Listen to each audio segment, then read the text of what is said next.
So our transportation secretary, Duffy, says pilots whose errors result in incidents should have their certificates pulled. And posted on X, it is imperative that pilots follow the instructions of air traffic controllers. If they do not, their licenses will be pulled.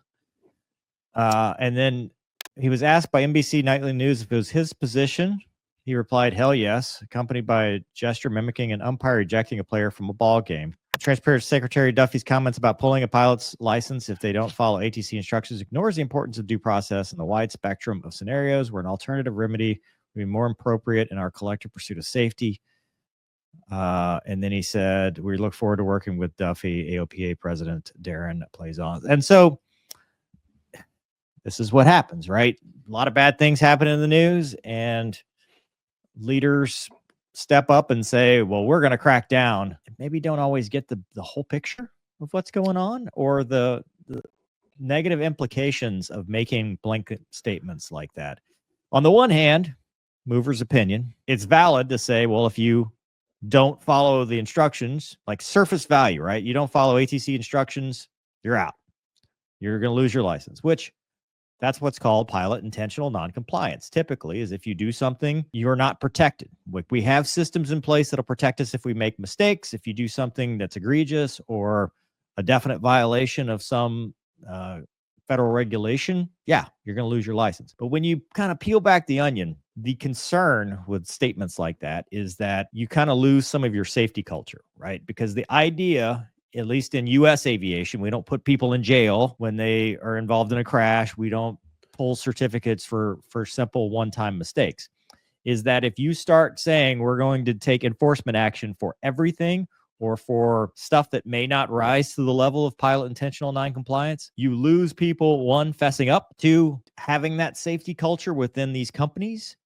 That is what allows us to learn and get better. And then finally, it stops people from, it makes people second guess themselves instead of making sometimes the right decision and, okay, I'm going to deal with that, but I made the right decision because I am pilot in command. Because captain's authority on these airliners, sometimes you have to do what saves the aircraft and what you think is best as the captain, which I'm sure Wombat's about to tee up here in a minute. If you are that pilot in command, the aircraft commander, that's your responsibility to keep the aircraft safe. And sometimes that means exercising that authority and not doing what ATC says. Wombat, go with your data. Well, I don't disagree with you. I mean, every time I go to work and I sit down the plane, like, I will gladly turn in my certificate if I could walk away from a plane and my passengers are safe at the end of the day. I love the job. I love flying, but you know, if you put me in a situation where it's, hey, you can keep flying and you have your license, or people can get hurt in the back, I'm going to keep people safe. I don't care. Like, I'll go start a YouTube channel on the side or something to offset. So I don't disagree at that point. I will say that he has since backpedaled a little bit from this statement. And ALPA has come out with an email regarding that conversation. So when I first saw this, I certainly was a little bit concerned. Like, I think most people in aviation, they were like, easy, careful, because of everything Mover said. But I do know that the unions have talked to him, and kind of, as somebody who gets taken out of context quite a bit, I could appreciate that I don't think he ever had the intention of, we're going to throw pilots in jail and yank their certs if they do, and if they make mistakes. I don't think that was it. It just came across wrong.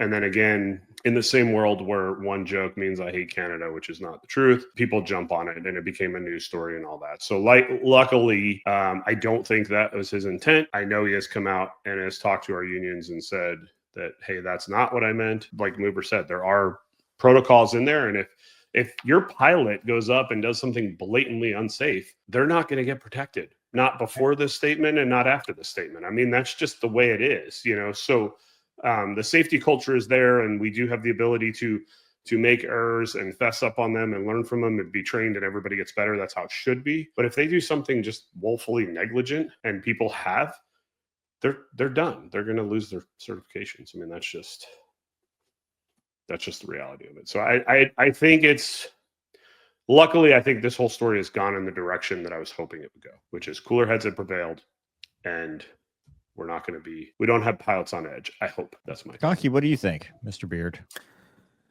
I mean, I understand why he said what he said. I mean, the transportation secretary that embodies a lot of different types of transportation, right? Truck driving, flying airplanes, which may or may not be the same, driving trains, all that stuff. Truck masters, right? Truck masters, yeah.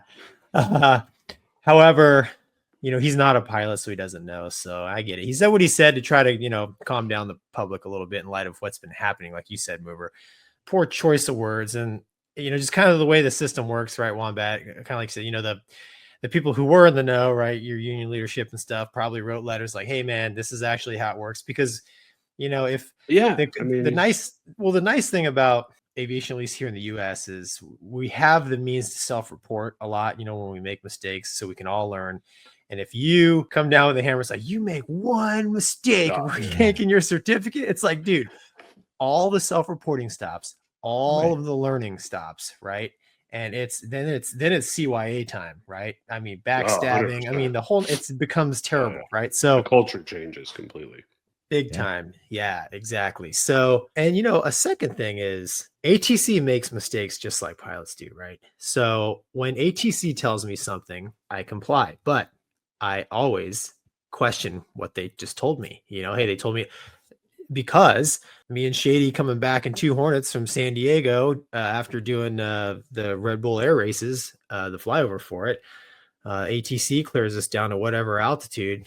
As soon as we level off, I am to the east, Shady's to the west. We're about a half mile apart. We just level off. I'm the flight lead. Shady just starts screaming at me, "Down, Gonky, down, down!" And he just knows. And I'm trying to match him, and I can't. I got the stick forward. My knees are floating into the top of the canopy. Everything, all the dead bugs are floating, and a king air right over top of me, man. I could see. I remember thinking, man, those spinners are shiny. That's the one thought that went through my mind. And so I clean the crap out of my seat. We get leveled off, and I'm like, "Hey, what happened?" And the exact words from ATC, "My bad." My bad. Yep. And I was like, I'm like, well, I mean, you heard it with the Southwest guy on that video, right? Like, how'd that happen, right? I mean, like, so there's a lot of trust in this job on both sides, and we have to work together, and we do. 99% of the time, we do really well. But it's my story's not a knock on ATC. It is just to prove a point that ATC they're humans, right? We're all a bunch of knuckle draggers in this for now. That's true. AI and machines may come in later, but and it's like Gono said it best. It's I want to be safe because guess what? I'm riding in this sealed can with you. Yep. Yes, exactly. Right? He's like, I've got skin in the game, right? So the thought that air crew would just be malicious as far as any kind of ATC type guidance, or just straight up, no, screw that. It's kind of crazy. So I'm glad, like you said, Wombat, I think he's backpedaled it. Cooler heads have prevailed, but I understand what he said. It was just poor. It's just poor timing, basically. But I don't think anything's gonna come of it, because I truly believe that the self-report, I truly believe in the U.S. having flown around different parts of the world. I think we really do have a good system here for the ability to learn from each other's mistakes without 100%. too much. I mean, if you're just a total, I mean, you can definitely lose your license by doing dumb stuff. 100%. 100%. But yeah, I mean, that's all I have to say about that. Thank you.